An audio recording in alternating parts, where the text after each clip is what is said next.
دوستو آج ہمارا ٹاپک ہے عظیم دیوار چین کی دلچسپ معلومات۔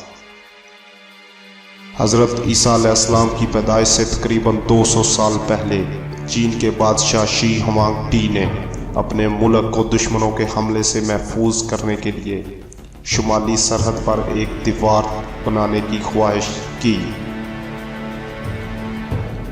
اس دیوار کی ابتدا چین اور منچوکوں کی سرحد کے پاس سے کی گئی۔ چین کے دشمن اس زمانے میں ہن اور تاتار تھے، جو وسط ایشیا میں کافی طاقتور سمجھے جاتے تھے۔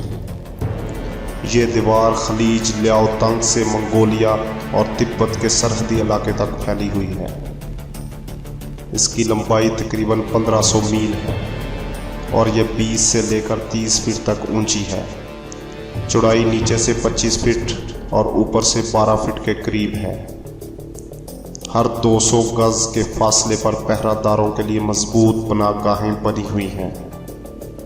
چند غیر معروف مورخین کے خیال میں ممکن ہے کہ یہ وہی دیوار ہو جس کا ذکر قرآن پاک میں بھی آیا ہے، جو سیدنا داؤد علیہ السلام نے یاجوج ماجوج سے حفاظت کے لیے علاقائی لوگوں کی درخواست پر بنائی تھی۔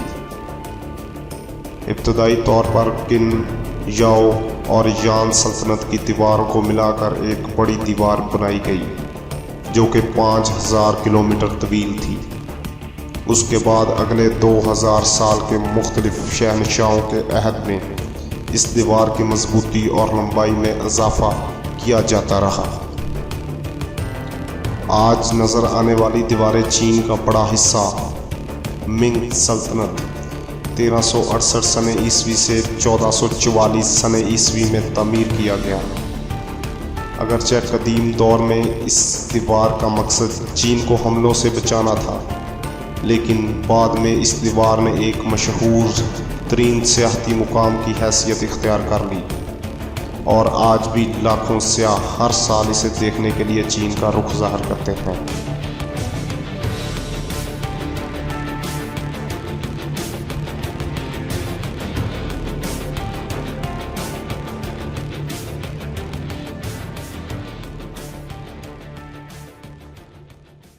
امید کرتا ہوں کہ آپ کو ہماری ویڈیو پسند آئی ہوگی۔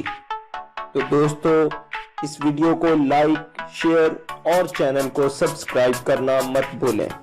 شکریہ۔